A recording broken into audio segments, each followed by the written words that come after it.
welcome back to my channel. My name is Lillian and today I'm back with a new video about your responsibilities during your Fsj year.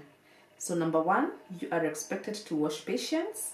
If this is something you've never done before, like washing a grown-up, don't worry, the nurses will show you how you go about it. Number two, they will expect you to make the patient beds. If you are in an Altenheim, the old people do not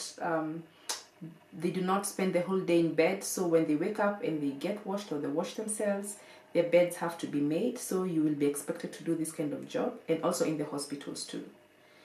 Or also changing the sheets and the Spannbettücher, yeah, stuff like that, and the pillowcases.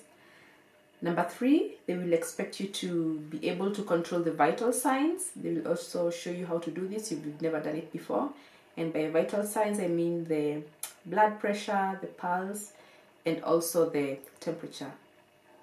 Number four, you will be expected to escort patients to the toilet because, let's say, if you are in an Unfallchirurgie station, maybe the patient has a broken leg or something like that. They cannot just walk alone to the toilet, so you will be expected to escort them to the toilet, and if they need any help in the toilet, they will also expect you to be able to offer this kind of help.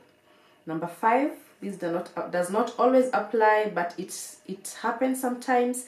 They will expect you to be serving the patients with food and later also clean up after the patients have eaten. Number six, they will expect you to feed the dependent patients. Maybe some are too old and demented and they cannot feed on their own, or if someone has broken hands and they cannot eat themselves, then they will expect you to be able to help these kind of patients eat.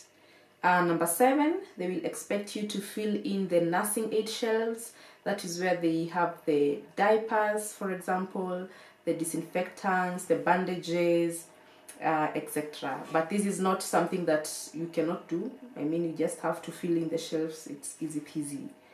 Number seven, they will expect you to answer the patient's call when they ring the bell. That means in German it's called the Glocke. When a patient needs something, there's a place where they will press, and it will kind of it will blink red, and it has a distinctive sound, and you know that a certain patient needs something. So they will expect you to go to this call and ask what the patient needs, and for you to help them, and if you cannot help them, then you go and get the nurse.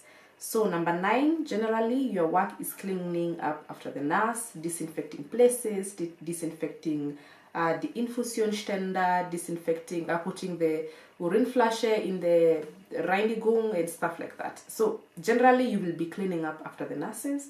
You do not have huge responsibilities like medicinal staff or injecting patients. Although where I did the Fsj, there are some Fsjlers who were expected to take the blood sugar, but this is not always the case. It always depends from one hospital to the other. So those are the 9 things that I had that are the responsibilities of an Fsjler. It's nothing nobody can do.